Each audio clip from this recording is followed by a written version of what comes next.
मुंबईतील मंत्रालयामध्ये आज मुख्यमंत्री देवेंद्र फडणवीस यांच्यासोबत बच्चू कडू व त्याच्या शिष्टमंडळाची जी आहे ती संध्याकाळी बैठक होणार आहे आणि त्या शिष्टमंडळावर जर बघितलं तर शेतकरी नेते रविकांत तुपकरसुद्धा असणार. आपल्यासोबत रविकांत तुपकर आहे. भाऊ, तुम्ही आज मुख्यमंत्र्यांच्या भेटीला जाणार आहात, काय नेमकी भूमिका असणार आहे? महाराष्ट्रातल्या शेतकऱ्यांचं एक आशा किंवा या बैठकीकडे लक्ष लागलेलं आहे की सरकारकडून संपूर्ण सातबारा कोरा आणि कर्जमुक्तीची घोषणा सरकारनं करावी.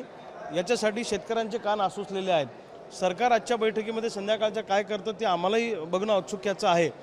कारण सरकार जर एक पावलं पुढे आलं असेल तर आम्ही पण 2 पावलं पुढे गेलेलो आहे आणि सरकारबरोबरची चर्चा आम्ही करणार आहोत.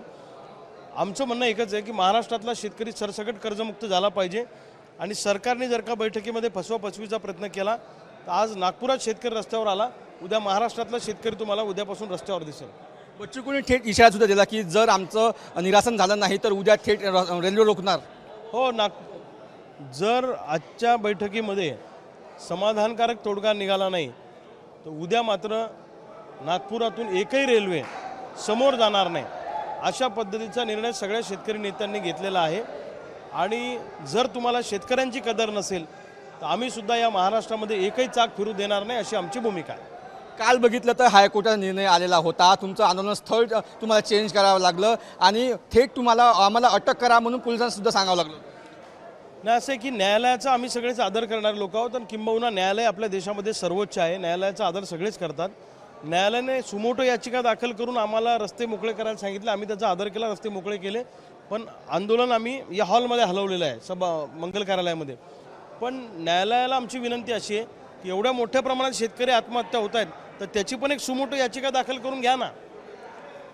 शेतकऱ्यांना पीक विमा मिळत नाही त्याची पण एक याचिका दाखल केली पाहिजे आणि महाराष्ट्रातल्या शेतकऱ्यांच्या आत्महत्या होऊ नये म्हणून एखादी याचिका दाखल करून सरकारचे कान न्यायालयानं टोचले पाहिजे अशी न्यायालयाकडून आमची अपेक्षा आहे. तुम्ही आज मुंबईला जाणार आहात, कोण कोण तुमच्या शिष्टमंडळामध्ये असणार आहे?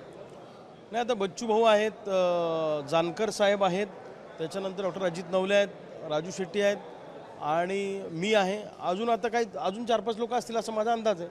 तुम्हाला आशा आहे की सातबारा कोरा होईल? व्हायला तर पाहिजे अशी अपेक्षा आहे. महाराष्ट्रातल्या शेतकऱ्यांचे कान जे आहेत ते सरसकट कर्जमुक्ती सरकार करायला तयार आहे आणि ही डेडलाईन आहे, या तारखेपर्यंत आम्ही करतो, हे ऐकायला आम्ही आतुर आहे. आता सरकार त्या बैठकीत गेल्यावर काय काय करेल, म्हणजे काय निर्णय घेईल मला माहीत नाही. पण सरकारच्या उरावर बसून कर्जमुक्ती घेतल्याशिवाय आम्ही थांबणार नाही असा आम्हा सगळ्या शेतकरी नेत्यांचा निर्धार आहे. रविकांत तुपकर, जोपर्यंत कर्जमाफी होत नाही तोपर्यंत आम्ही हटणार नाही, आम्ही कर्जमाफीवर ठाम आहे असं जे आहे रविकांत तुपकर यांनी सांगितलं आहे.